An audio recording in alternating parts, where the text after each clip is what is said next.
very fortunate to have Dr. Kenneth Hu leading the course. He graduated from the Harvard-MIT HSD program with his MD, completed residency at Memorial Sloan Kettering, did a brachytherapy and stereotactic radiosurgery fellowship at Beth Israel Medical Center in New York.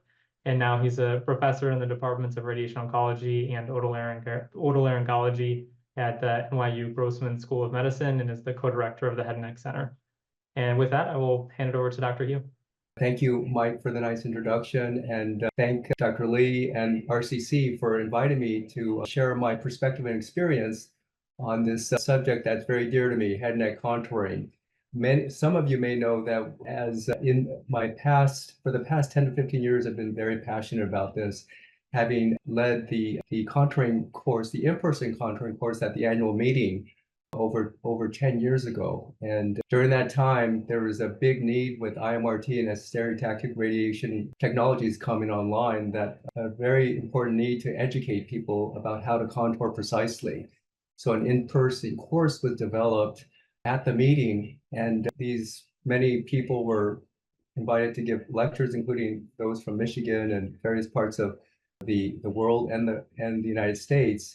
And one of the things that I did was, when I was in charge of this program, was I was very interested in this aspect of global education. And so we did this ambassador program where people, some of you may have come to the annual course and become ambassadors regionally, or to give talks that were using the material from the Astro annual contouring course. And it was very wonky. It was very difficult to organize that, but I congratulate Ben for leveraging a lot of technologies and his relationships around the world to create a more seamless way of delivering a global health contouring course virtually with a lot of people with good technology, but also knowing the right people to organize this, to get the word out. So congratulations to Ben and RCC for doing this. We did this in Southeast Asia quite successfully, and it's even larger now in Latin America.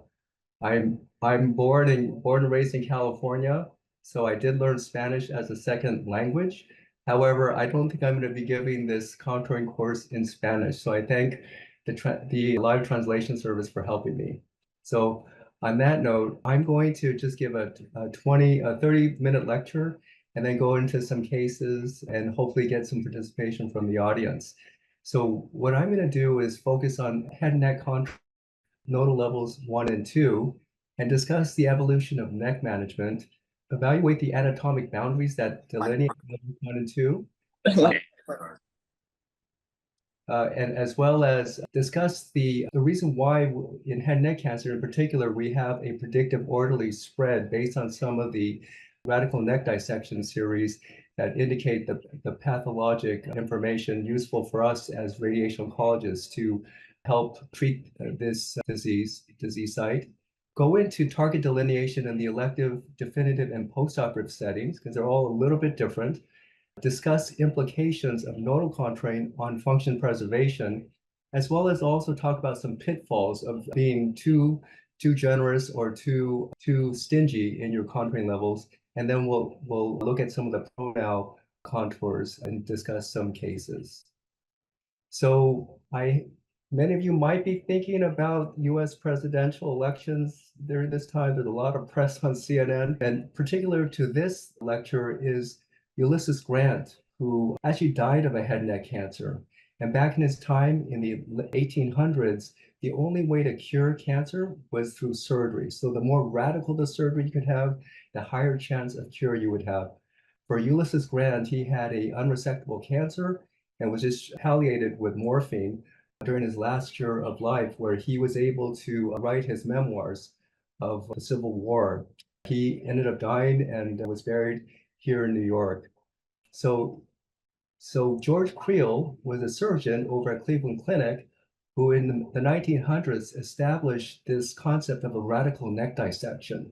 Similar to Halsted in breast cancer, the more radical, the more aggressive you are with your surgery, the belief was that there was a higher chance of cure from head and neck cancer in the neck. So in this procedure, taking out the cervicomastoid muscle, the jugular vein, the spinal accessory nerves were all very important to eradicate as much post and microscopic disease as possible. This fell out of favor until the 50s, where it really became established as a standard of care. Hayes Martin resurrected the Creel radical neck dissection and actually came to New York, was interested in a fellowship at Bellevue, which is affiliated with NYU, but he got rejected. And so he was able to, because he was able to go to Sloan Kettering, where he finished his fellowship and became attending and established radical neck dissection. So in the 50s, radical neck dissection, not only at Sloan Kettering, but also across the country, was the standard of care, just like the Halsted radical mastectomy. Gilbert Fletcher, a radiation oncologist at MD Anderson, showed the benefit of elective nodal radiation, where he was able to show that 50 gray in 5 weeks, conventional fractionation that we think today, was very effective in eliminating microscopic disease in an elective neck situation, so that the regional failure rates was 0% compared to lower doses, 30 to 40 gray, where the regional failure rate was 9 to 10%. He also established the concept of using postoperative radiation after radical neck dissection to maximize regional control. In the 70s, these surgeons, Valentine and Boca, in a node positive neck, showed that you didn't need to be so aggressive in controlling the neck, but preserving functional outcomes, including preserving the spinal nerve, as well as the vein and the sternocleidomastoid muscles in certain situations. In the 80s and 90s, when organ preservation with definitive radiation from the primary site, typically with ultrafractionated radiation or concurrent chemotherapy, was the established care, people started treating node positive necks with concurrent chemoradiation ultrafractionated treatment. However, there was a concern that there was, in this setting, that there was too high a failure rate in the neck. So in the 90s, after concurrent chemoradiation to definitively treat the primary site, a planned neck dissection was done for patients who had large nodal disease burden, typically in the N2 neck. In the 2000s, with IMRT and functional imaging with PET-CT, randomized studies have shown that if you use PET-CT after definitive treatment to the neck and use PET-CT as a surveillance 3 months after, that you can use neck dissection as a salvage after definitive treatment of the neck. And now, more recently, in the past 15 years, similar to the surgeons in a node positive neck, do we have to comprehensively irradiate the neck? And some selective series have shown, no, you don't. You can be a lot more stingy in selectively treating a node positive neck and not covering levels 1 through 5.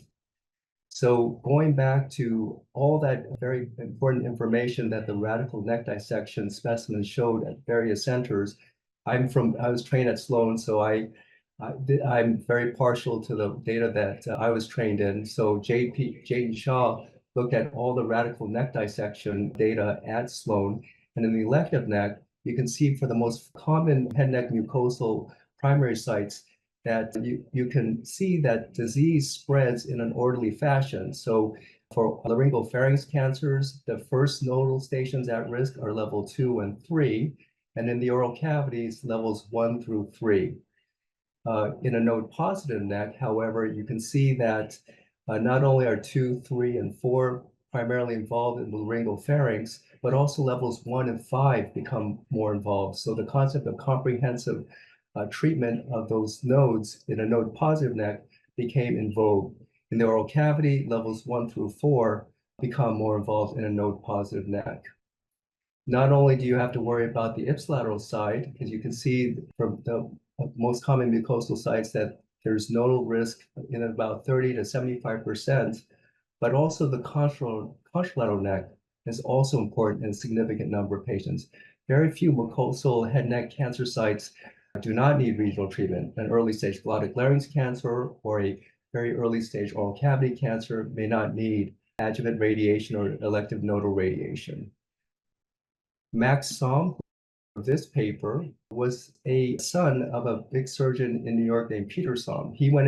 His son, Max Som, went into radiology and contributed to head and neck cancer by helping us outline what the surgeons use as landmarks in delineating the nodal stations.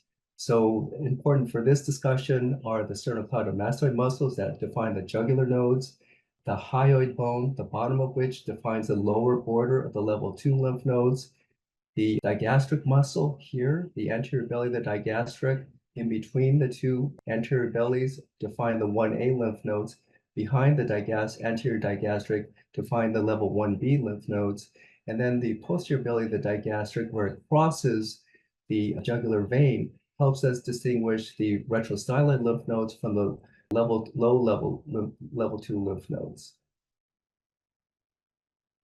So these are some references that you can use that I'll be referring to in outlining nodes in the elective situation, the node positive situation, a postoperative neck, and the update of the neck nodal stations.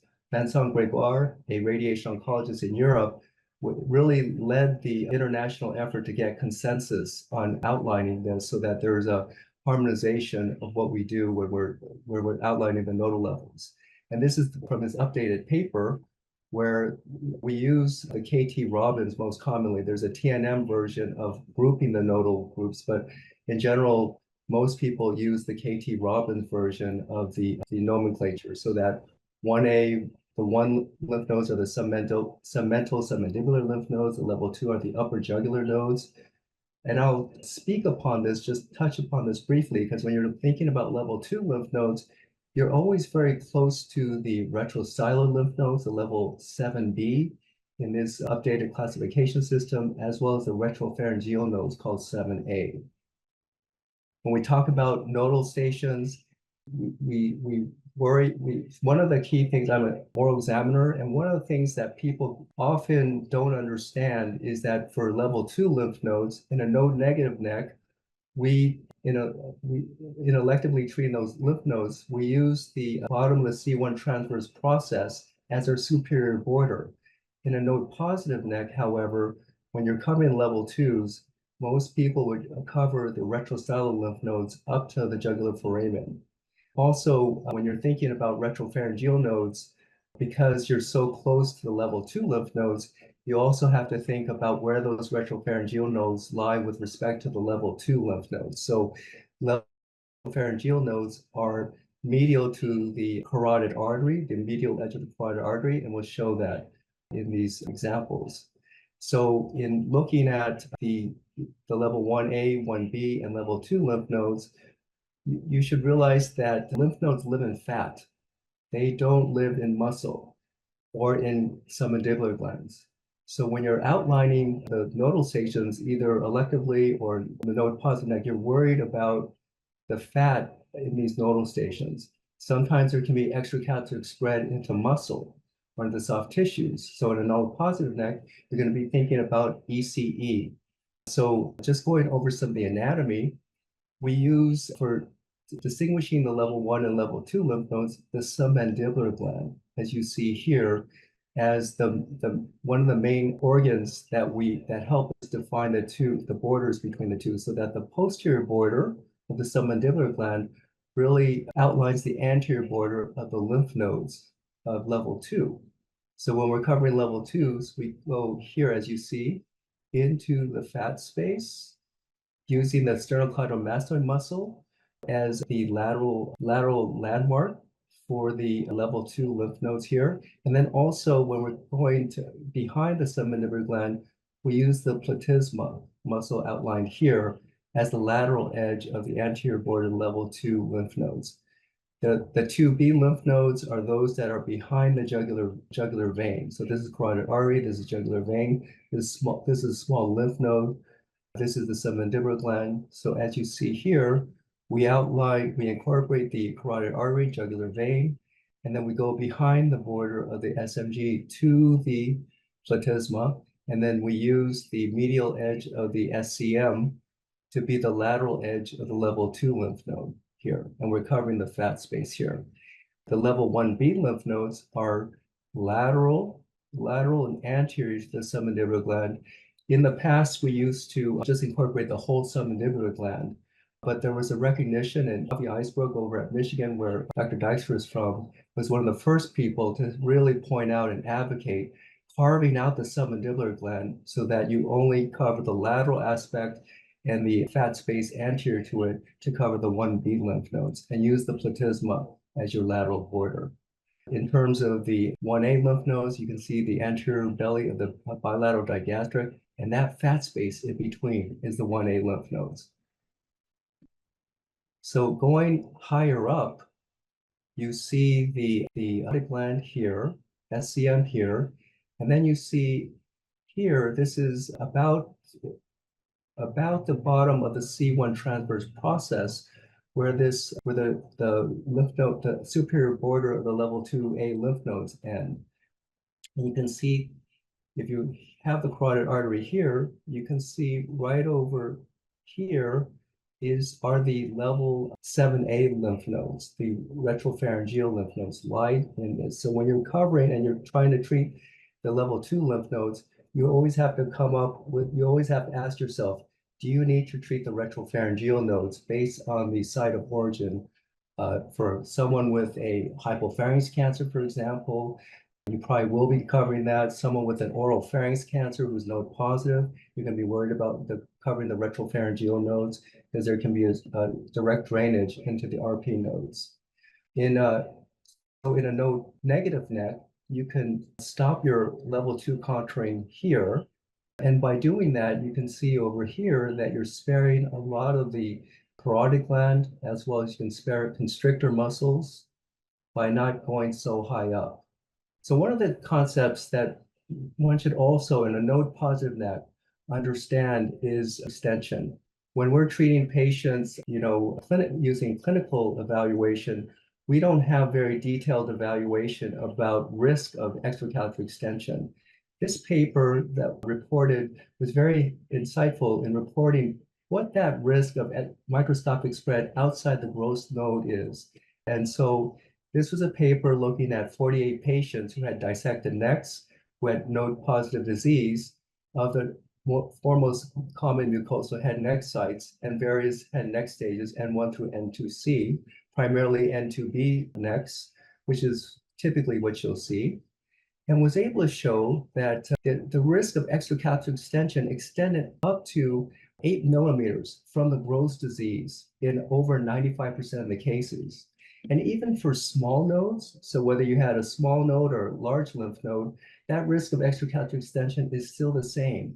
So up to 8 to 9 millimeters out from the gross disease. So when you see someone with node positive disease, you got to think we as radiation oncologists are interested, unlike the surgeons, in not just treating the gross disease, but where it can spread to. So you're always going to be mindful about ECE. And so when you're contouring a node positive neck, you're going to typically go out about 8 millimeters from the gross target volume. So you cover that ECE. So I'm going to just show you an example for a patient of mine who had an unknown primary, who on one side, the right side, had multiple lymph nodes, N2B disease, and on the contralateral side was node negative. For an unknown primary, most people think of the oral pharynx as an occult source of where that primary must have developed to involve node positive disease, especially if it's P60 positive. So this is a patient who on the right side has node positive disease. And you can see starting from the top here that I'm covering the retrostyloid lymph nodes, because in a node positive neck, I'm worried about disease traveling up the retrostyloid lymph nodes used to be called the high level 2 lymph nodes. Right now they're called 7B lymph nodes, the RS nodes. So in a node positive neck, we cover typically the RS nodes up to the jugular foramen. However, in a node negative neck, we spare the jugular foramen and we go to the bottom of the C1 transverse process as their superior border. There's another convention for using where the posterior belly of the digastric crosses the internal jugular vein as a superior border for the low level 2 lymph nodes. That's typically what I use because you can spare more constrictor and parotid. I'll show you in some other examples where we have it better delineated. But in this node positive neck, the jugular foramen is being covered here. And then at the next nodal station, or next slice below, you see here that I'm covering the level 1B and 2A and 2B lymph nodes, as well as, because I'm thinking this is a retropharyngeal node, I'm covering the level 7 7B lymph nodes, or 7A lymph nodes here, the retropharyngeal nodes. Keep in mind, organs at risk include the constrictor muscles outlined here, as well as the salivary gland, the parotid gland, as you see on the lateral aspect of this. And you can see again the bottom of the C1 transverse process. So to outline that, you can see on the sagittal view, the C1 vertebral body, and then just below that, you're going to be able to figure out where your C1 transverse process is. So you know that in a node negative neck, where you're going to finish your outline of your level 2 lymph nodes. And as you can see here, we're going into the fat space, covering the vessels, both the carotid artery and the jugular vein, as well as, well, here's the carotid artery as it ascends to the skull base. And then we're covering the submandibular gland a little bit more anteriorly. Lower down, you can see here, covering this is the node positive area. We're gonna expand this to be at least 5 to 8 millimeters to make sure that we cover extracapsular spread. And then, so if this is your CTV1, the CTV2 would be here. You can see this is an older version where I'm covering the SMG and incorporating it, but more currently I would exclude this and carve this out here. One of the participant contours does that very nicely, and we'll show you that when we go to the case studies. But in a node negative neck, you see here, we use the posterior border of the SMG, and we use the carotid artery, the medial border of the carotid artery as the medial border of the level 2A lymph nodes. And you can see here, this is the jugular. If you want to separate 2A versus 2B, the 2B lymph nodes are here, 2A are here. This is the SCM. I'm looking at the fat space here, but you can also, I tend to, even though the posterior edge of the SCM is here, you could extend this electively here to cover that virtual fat space here, like I did here. But just given the fact that it's node negative, I try to spare that space there to minimize soft tissue exposure to the SCM and the muscles, the paraspinal muscles. Going further down, you can see again the submandibular gland here. We're expanding the CTV1 to give a margin so that we can cover ECE. You see the right here, you can see the platysma muscle. And so we use the platysma muscle as a virtual barrier to cover that ECE might spread to. But in the sternocleidomastoid muscle in the node positive neck, you're going to go into the SCM to cover that ECE. In a node negative neck, we don't have to go into muscle, we don't have to go into gland. We know that there's no lymph nodes here, so we're using this as a barrier to outline the anterior border of level 2. You can see that there are some small lymph nodes here in this patient, but these are not greater than a centimeter. They don't have necrotic or necrosis in the center of the node. There's no calcifications to suggest that they would be pathologic. And then you go to, again, this little thin wispy area is the platysma. And so you're going to go out here to cover that lateral edge of your level 2 lymph nodes. Keep in mind that I'm not being very stingy around the carotid arteries so that I can spare the constrictor muscles as well as the larynx. So for the audience, question 1, when would you consider treating a 1B nodal station? We have all those wonderful pathologic detail from the radical neck dissections to help guide us. Would it be a pathologic T2N0 oral tongue cancer requiring adjuvant radiation? B, a P16 positive T1N1 tonsil cancer with a level 2 lymph node receiving ipsilateral nodal radiation. Choice C, a T4N0 supraglottic larynx cancer extending into the tongue base. D, a T4N1 hypopharynx cancer. So Mike, how do you tally the results? Do we share them now, or do we wait till the end? Yeah, I think people can put them in the chat and we can probably see them there. Should I bring up the chat, or do you want to? Yeah, I'm happy to describe it. So I'm seeing some B, some A. Those are probably the two most common responses. Maybe a couple of D responses as well. Right. Okay. So I see some people still going in, putting their, oh yeah. Great. On the speech. Oh, I see. I like this, how this live poll, very active A, and it's a battle between A and B.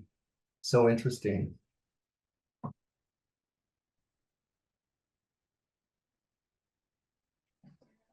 No sé por qué no se puede escuchar. Mira, si no me molestan en tiempo.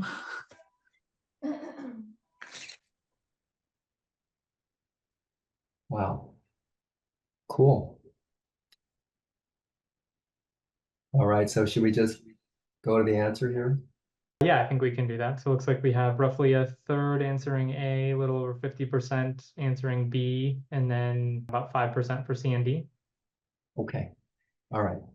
So how about we go to the answer, which I think Ben created this question. It's a little, a little more challenging, but I would say I agree that level A would be the best answer of the four selections, just because the level 1 lymph nodes are the first echelon nodes, as you can see from the pathologic series. Level 1 and level 2 are the first direct drainage echelon nodes for a primary site of the oral tongue. So if you're going to be covering the oral tongue, normally you would treat not only the primary site, but the lymph nodes, typically bilaterally. You would want to cover the first echelon nodal station. So 1A and 1B for an oral tongue cancer is the first thing you'd be thinking about at risk. When we look at a node-positive tonsil cancer, you saw that for node-positive neck, there is data from the old radical neck dissection series to treat comprehensively. So you would incorporate 1B traditionally. But we'll go into this a little bit more at the end of the talk. But for oral pharynx with only one nodal station involved, we now are doing selective nodal radiation to spare the 1B and level 5 lymph nodes. So in the past, for example, when I trained 20 years ago, I would have incorporated 1B and 5. So I would have been stuck in saying, oh, should I cover 1B for a node-positive tonsil cancer with one nodal station? But I think the better answer here is the oral tongue. And now we have safe data to show that there's safety in sparing the 1B and level 5 lymph nodes, even in a node-positive neck. So this concept of selective nodal radiation is what's being brought out here that makes 1B less, more of a question. But I would say that across still a lot of people having trained that way, they stick with their training. So covering 1B in node-positive neck is something that can be commonly done. When we examine patients for candidates for oral boards, we would accept that answer. So I don't want you to feel bad if you chose 1B for the tonsil cancer option, but for people who are really in the more modern radiation thought, we would spare the 1Bs in a node-positive neck for tonsil cancer.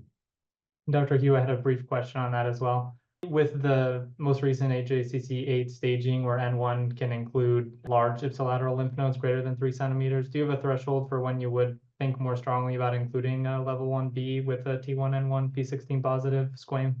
Well, I would say that in general, I always try to spare the 1Bs if even if they're a large or multiple lymph nodes at level 2. The Hopkins group, and I'll show you, if you have a negative PET in that area, or you have lymph nodes less than 1 centimeter in diameter in that area, there's a very high negative predictive value. In that 1B nodal stations, if those lymph nodes, you always have these kind of equivocal lymph nodes, but if you look at the diameter, if they're less than 1 centimeter, there's no central necrosis, there's no calcifications. I would use that Hopkins data to use as a negative predictive value for those nodal stations being involved. I'm going to go through that in a few minutes. But if there's multiple nodal stations, so level 2 and 3, then that increases the risk for 1B. So I would include 1B if there's 2 nodal stations involved. But if there's just one nodal station, one lymph node that's large with extracatheter extension, I would still try to spare the 1Bs. Thank you. But I would treat the 1Bs if the primary site invaded into the oral cavity. So you can often get tonsil cancers that extend into the retromolar trigone or into the oral tongue. In that situation, you would cover the 1Bs electively, even if they're negative. And even if there's one nodal station set, only nodal involvement at one at level 2. Okay. So this is an example of a patient. This is a nice segue for a patient with an oral tongue cancer, 64-year-old gentleman, heavy smoker. He underwent resection of the primary and a neck dissection, had a partial glossectomy and a radial forearm flap. His pathology demonstrated a 2.1 centimeter squamous cell carcinoma of the lateral aspect of the right tongue with a depth of invasion of 11 millimeters. Negative margins were achieved. No perineural invasion was noted, and in the neck dissection, 24 level 1 through 3 lymph nodes were removed. All were negative. It was pathologic T3N0. Adjuvant radiation was recommended due to its T staging and the depth of invasion. Depth of invasion greater than 4 millimeters or greater is very concerning for disease that might spread to the contralateral side or even in the ipsilateral side, because not all the nodes are taken and there's still intransit lymphatics that are at risk. So for this patient, no negative. In terms of the primary site, I'm covering the flap and the calcifications here.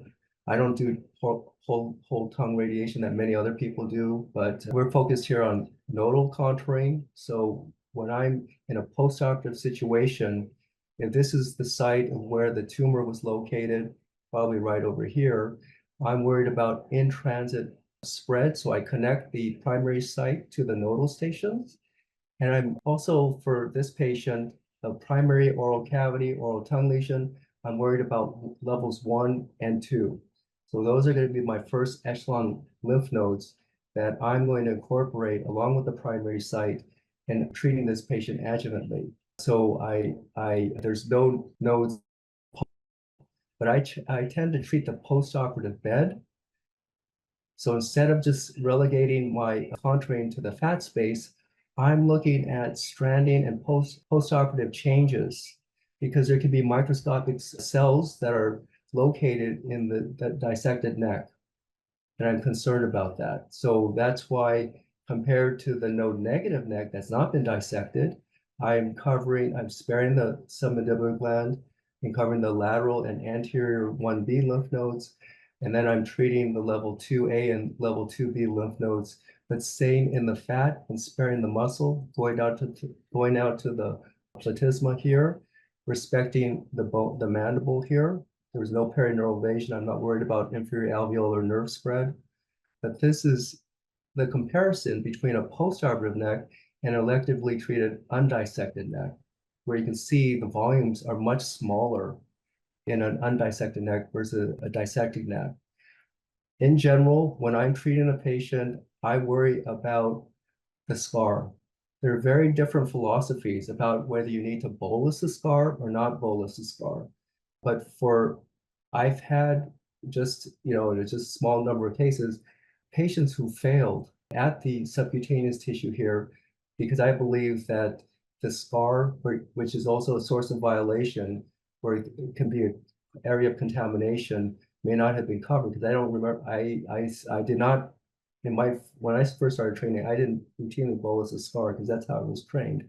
But now I routinely outline the neck dissection incisions, and I wire them and I bolus them with a 3 millimeter bolus. So for going further down, you can see here, even though the patient's node negative, I'm covering the 1A lymph nodes. It's so close to the primary site. I'm giving the higher dose. So in red is the CTV1, in green is the CTV2. So this is getting 60, this is getting 54 in 30 fractions with SIB IMRT technique. And I'm covering the scar, I'm covering the nodal stations, I'm covering the clips, I'm sparing the hyoid bone, but I'm also covering the hyoid bone because muscles of the tongue can insert into the hyoid bone. So I'm covering this also. But that's for the primary site, but for the lymph nodes, I'm covering level 1A, 1B, level 2A, and 2B. Oh, so I'm just going to go on to the next question. But that would be an example of a post-op versus an elective neck situation. So sorry about the jumping. So question number 2, in contouring level 1 and level 2 lymph nodes, which of following diagrams is the correct way to draw the parotid gland? So you got A, B, C, and D. And I did launch the poll, so people can enter their answers on the poll. These are really good responses. Yeah. Yeah, this is excellent. We're up to about 90 responses, so I'll give it a couple more seconds here as people's answers come in. And I see some of those responses in the chat as well. Thank you.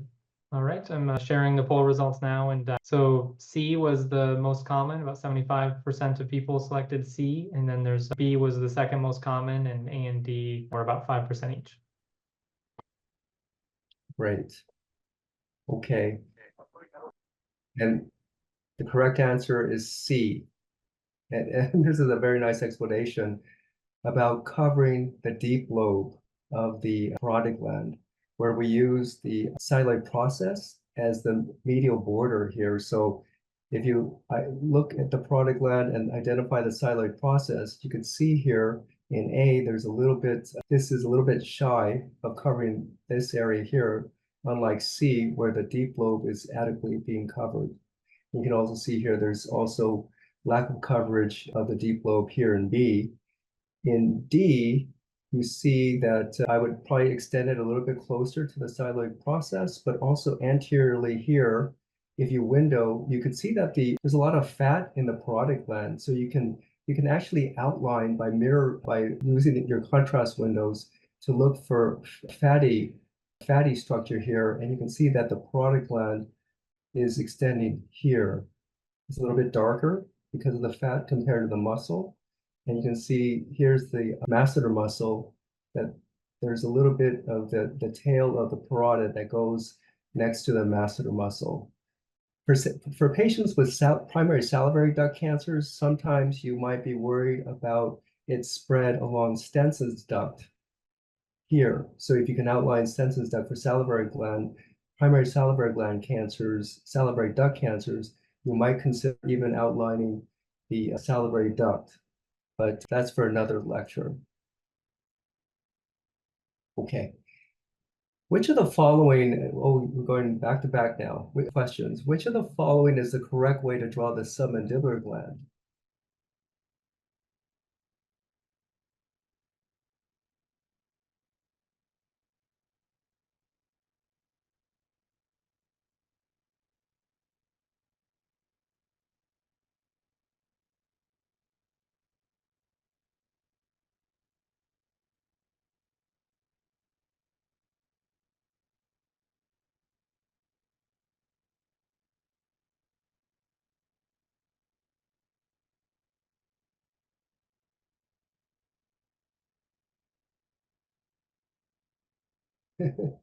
Very, very nice examples. Nuanced, but very good. Yes, thanks everyone for your responses. We're almost at half of participants, so maybe I will give us just a couple of seconds more to get us to that 50%. Excellent. Well, it looks like, so we have most, I'm gonna share these results now. And so C was most common, about 2/3 of participants. B was the second most common, and A about 10%, and D 2%. All right. So the correct answer is B. A and C are covering muscles here. So this is the masseter muscle, and then the inner portion of the mandible has the pterygoid muscle. So that's what's being outlined.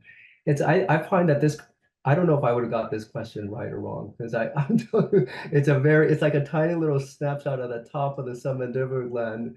And it's very tricky. You need to be able to scroll above and below to see the continuation of the submandibular gland that's so obvious further down at the level of the angle of the mandible and below. But B is the right answer. And D is actually that's the facial lymph node area. that's being outlined. And you can, if you give contrast, you can see the facial artery. So when you're covering the level 8 lymph nodes and you want to cover the facial lymph nodes, you can help use the contrast in the artery to cover the facial lymph nodes. Okay, and so in talking about organ function preservation, you can't help not talking about dysphagia. The surgeons here they constantly remind you, tumor board, how many patients in the past used to be PEG dependent. Patients will tell you how horrible a consequence of treatment is. And in the past, we used to electively put feeding tubes into people to get them through treatment. Now we try to avoid that. So, this study from the RTOG showed that there was very high feeding tube dependence rate. So long-term, after treatment is done, in the RTOG, a national cooperative study, 30% of patients had a feeding tube 1 year after their treatment. A lot of the radiation was given with old technique, but with more conformal treatment with IMRT and with protons, the feeding tube rate we expect to be 1 to 2% long term. We do not expect a lot of our patients to be feeding tube dependent, and we actually try not to get feeding tubes into them if we can avoid that during treatment. So we used to think of dysphagia as having a feeding tube. That would be the most obvious way to show that someone doesn't have good swallowing function after treatment. However, there's other measures of dysphagia, much more subtle, that you need specialized testing for, aside from feeding tube, such as using video fluoroscopy, doing functional evaluations. We call this, there's a test called FEAST, where you could do functional endoscopic swallowing tests to detect silent aspiration that patients themselves may never ever see or notice. But you know that they are probably silently aspirating if when you get a CAT scan of the chest, you see aspiration pneumonia. Those are things that you're very concerned about long term. So there's been so much great data out there about how we can minimize this risk of dysphagia. Peter Levendag, who was a brachytherapist that did a lot of stereotactic radiation for oral pharynx cancer, had a data set that showed that if you looked at the dose to the superior constrictor muscle and kept it to less than 50 gray, the probability of having swallowing was much more reduced. However, if you gave full dose radiation to the primary site and dose the constrictor muscles above 50 gray, you could see a logarithmic increase in the risk of dysphagia. Avi Eisbrook from University of Michigan did this really very important study where he optimized IMRT technique to deliver radiation to spare the constrictor muscles. So just by outlining the constrictor muscles and constraining the dose to a median dose of less than 50 to 54 gray, he could show that the feeding tube dependence in these IMRT treated patients getting concurrent chemoradiation was kept very low at 1.4% at 1 year by keeping the dose down to not only the constrictor muscles, but also to the larynx and esophagus. So the mean dose, less than 40 gray to the esophagus, mean dose to the larynx, less than 40 gray, mean dose to the esophagus, less than 34 gray, but also other factors that contribute to dysphagia, including those who've had a neck dissection, who are actively smoking, who have large T stage. But even though he was able to show with his dysphagia-oriented IMRT approach, low feeding tube dependence rate, still he could show when you look more subtly that the risk for silent aspiration could be present in up to 20 to 25% at 1 year and 1 out of 7 patients at 2 years. So that these patients who were silent aspirators were at risk for developing pneumonias. Other things that can happen are strictures from fibrosis to the muscles and the esophagus, the cricopharyngeus muscles in the near the inferior constrictors. So I show you an example. When I'm seeing patients in follow-up and scoping them, I'm always looking, if this is an oral pharynx cancer patient, I'm always looking to, of course, make sure there's no tumor recurrence, but also seeing if there's any signs that there could be issues of dysphagia. One of the signs that could be present is a lot of mucus accumulation. All of us produce liters of mucus every day that has to be swallowed down into the hypopharynx, into the esophagus back here. And if you're having problems with swallowing, then you're going to get pooling of mucus in the back of your tongue, as well as the piriform sinuses. But if you have real problems, especially with your inferior constrictors or your esophagus, you're going to get, they're not going to be able to, that mucus is not going to be able to go down into the swallowing tube. It's going to collect and spill in to the endolarynx, going into the lungs and putting these patients at risk for aspiration pneumonia. If you want to know where the constrictor muscles are, they're right here. These are the inferior constrictors higher up at the top of the epiglottis where the hyoid bone would be. You can get the middle constrictors, but here you're seeing just where the inferior and middle constrictors would be. And so this is a patient who's got a problem.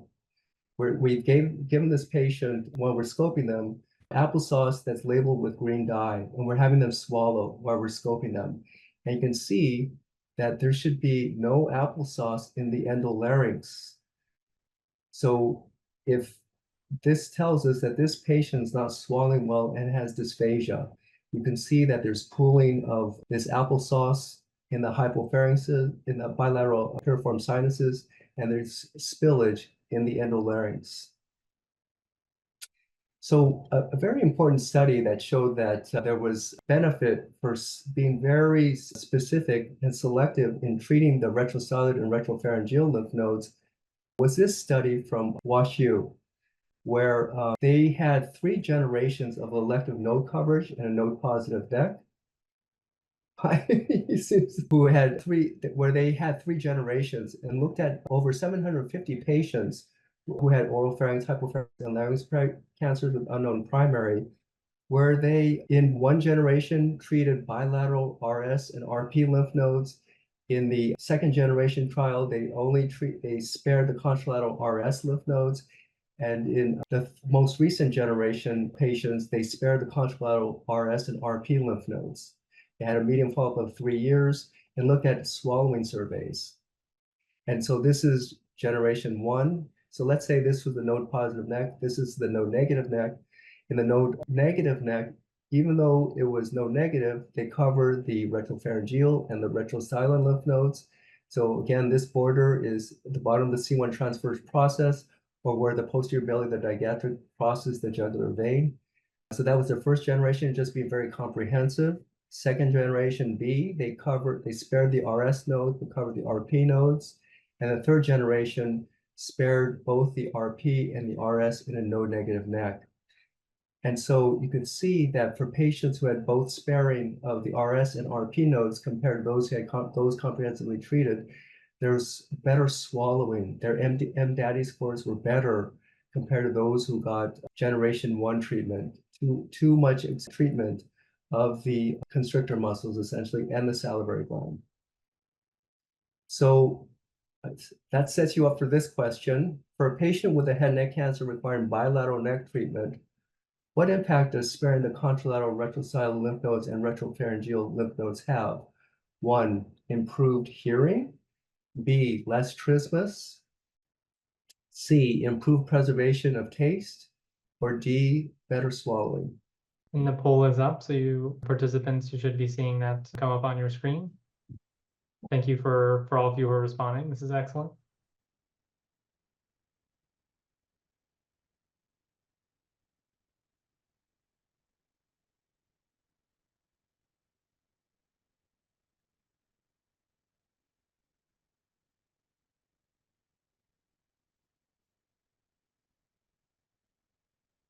Perfect, and we're about at 50% responses.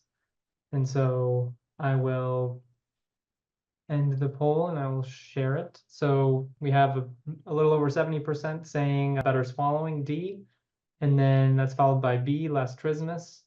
C, increased preservation of taste, got about 8%, and improved hearing was about 5%.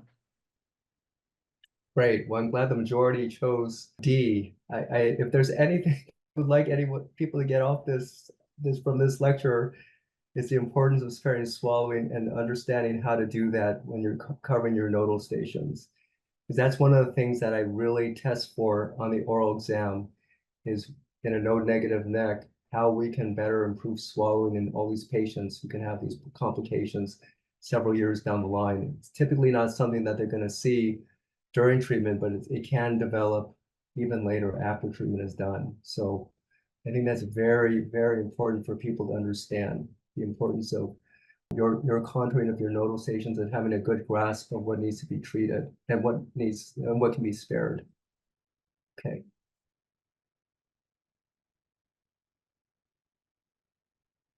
Okay. Oh, no, this doesn't mean to always, yes, don't, yeah. So in a node positive neck, I think this is Ben's comment that you would want to cover the RS lymph node. You do have to take that risk of impact on the increased dose to the constrictor muscles because they're at greater risk for having failures in the skull base. So let's talk about some perils of being too selective in your treatment or not adequately treating your patients the proper nodal station. So Alan Chen wrote a couple of papers that are very important because we all are taught, oh, IMRT, protons, very important because they can be so much more conformal and spare the parotid gland so that there's randomized studies showing preservation of swallowing salivary function if you spare the parotid gland, keeping it mean dose less than 24 gray. But to keep the mean dose to the parotid gland to less than 24 gray and trying to treat nodes, typically we treat them to 60. If they're node positive, we treat them to 66 or 70 gray to try to, at this interface, try to treat the lymph nodes and spare the salivary gland can be very challenging, especially in a node positive neck. In a node negative neck, you can be a lot more, give a lot more freedom to your planner to allow this to be spared. It's very important for you to, when you're contouring, for example, here, to not include the parotid gland, when you're contouring it, so that you might need your PTV expansion to go there. But it's very important to help your dosimetrists understand what you really want to treat or not want to treat and spare, because it's very difficult for them to spare things that are included in the target volume. But in this situation, and this is just one example from that paper, you can see that most likely in red here, the recurrence where that after treatment was given, that there was a recurrence in the periparotid lymph nodes, because there are lymph nodes that are in this interface that if you over spare the ipsilateral parotid would underdose the area at risk. And so in this paper, he was able to show that for patients with node positive disease, if there was parotid sparing versus no parotid sparing on the involved nodal side, that there was a higher risk of failure in those patients who had parotid sparing in a node positive neck versus those who didn't have constraints to that parotid without parotid sparing. That didn't impact survival, but it did give a difference of about 15 to 20% in regional failure. It's a very important point that I agree with. I tend not to be, just in my experience, I tend to be much more forgiving in terms of not sparing the ipsilateral parotid for node positive neck. Another issue in the postoperative neck is these examples where he reviewed the patterns of failure in patients getting IMRT and outlining and showing how the patients were treated and where they failed. So this is a patient with an oral cavity cancer who failed here in the subcutaneous tissues, even though the 1B lymph nodes, the level 2A lymph nodes received 60 gray. And I allude to this one because it harkens back to the case that I presented where you see in a postoperative setting that the subcutaneous tissues could be at risk. I mean, you see the level 1A, 1B, but you know that probably the scar probably was not bolused in this situation. So that even though you're treating this, you can't get enough buildup because there's a lot of soft tissue that would normally help you with buildup. And there's also the worst concern about seeding of the contaminated space after a surgical intervention in that area. In the second example, they discuss this patient had a hypopharynx cancer, N0 hypopharynx cancer, where the retropharyngeal nodes were treated electively. And you can see here that it probably did not cover the full aspect of the GIL area. This was very cute, but it was a right-sided piriform sinus cancer, and you can see here there was a right-sided skull base nodal recurrence. To me, this could be a right retropharyngeal node, or it could have been a right retrostyloid lymph node. So for hypopharynx cancers, you would be concerned about treating certainly the retropharyngeal nodes. I agree here that you would not treat the retrostyloid lymph nodes, but when you're covering the retropharyngeal lymph nodes, you could either put your border at the medial edge of the carotid artery or the lateral edge to do that. But technically, this is correct, but somehow this recurrence, and I think it's difficult to say because you need to have contrast when you're doing to outline where the carotid artery is. So I would think that I am a big advocate, even in a postoperative setting, to give contrast to outline your vessels well so that you can be very precise in outlining your contours. So let's go to question 5.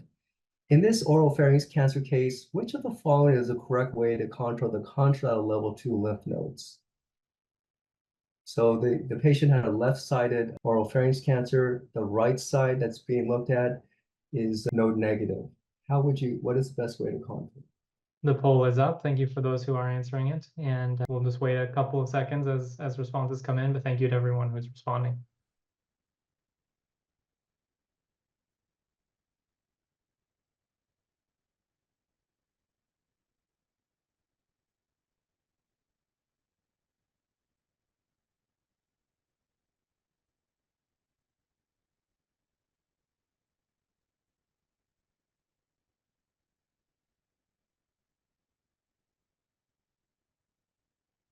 Excellent. So we have about 50% of folks responding C, and then the second most common is B, a little over a third, and then D and A got a few responses, but were less common. Great. And the answer is C. Very, very tricky. I would say here, B and C are very similar, but the difference is just that if you look at the platysmal muscle here, C is extending the 2A coverage out to the platysma where the platysma is spared here. So this fat space here is not being covered. So I agree, this would be the one I would choose. The other concept is you can see here, this is the carotid artery here. So technically, if you're just covering the level 2 lymph nodes, you would end your contour here. But if you're worried about the contralateral retropharyngeal nodes, for example, perhaps in a tongue-based lesion, you could technically cover that retropharyngeal space medial to the carotid artery. For patients with node-positive disease, we worry about RP nodes in the ipsilateral neck, but you may not necessarily be worried about them in the contralateral side. So if I were to even further refine this, I might even bring this here. We don't know what the primary side is, or if we're worried about the RP nodes, but I'd probably just tuck this in just right over here to just even give me a little better sparing of the constrictor muscles here medially. But I would go here, but I agree with the platysma here. And then also in A and B, they're not including carotid artery. So that's always part of the nodal coverage is the carotid, the neurovascular structures are always covered typically in covering your nodal stations. Okay. And then this is the last section of my talk before we go into the cases, where this is the Hopkins study I was referring to, where these patients all got torus resection, robotic surgery of the primary site, and neck dissection. These were P16 positive patients with early stage T1, T2 lesions, typically tonsil. And what they just use CT scans preoperatively to help them see if there was any radiographic predictors of those at risk for nodal disease in patients without overt nodal disease in those clinically no negative necks on the imaging. And so they use a cutoff of 1 centimeter. So if they looked at nodal stations that did not have any disease, 1B, 4, and 5, and called them negative if they were less than 1 centimeter, if they had nodes in these nodal stations that were less than 1 centimeter. And this is a typical patient population of oropharynx that you're going to see. The majority are going to be tonsil. And then this is the typical nodal distribution with the 7th AJCC staging system, where the majority are N2 disease or N1 in the 8th edition, or N2 less likely, N3 not that common. Small nodes less than 3 centimeters, maybe 1 out of 6 patients would have that, but majority multiple lymph nodes. And you can see for all comers, so when they looked at the pre-op CTs in the dissected neck, and they looked at the distribution of the nodes that were positive, you could see for all comers that the node positivity rate was greatest, as you would expect, at levels 2 and 3, some at level 4, less than 10% at level 1B and 5. But if you use this definition of less than 1 centimeter at these nodal stations on a pre-op CT, you could see that they could reduce that risk of finding pathologic disease to be less than 5% if the lymph nodes at 1B and 5 were less than 1 centimeter on a pre-op CT, so that you could potentially spare these because they don't have disease on neck dissection. What's more is that if you had 2 or more nodal stations at risk, so level 2 and 3, then the risk of having level 1B lymph nodes shoots up to 18% versus 0%. And if you had more than 2 nodal stations involved, the risk, of course, level 4 being involved shoots up to 40% versus 7%. If level 3 itself was not involved, then your risk of you want to spare level 4, and if level 3 was negative, that risk is less than 10% if there's no obvious level 3 lymph nodes. But if there's an obvious level 3 lymph node, then the risk of having a level 4 lymph node be positive is 34%, in keeping with the concept that lymph nodes in head and neck spread in a predictable, orderly fashion.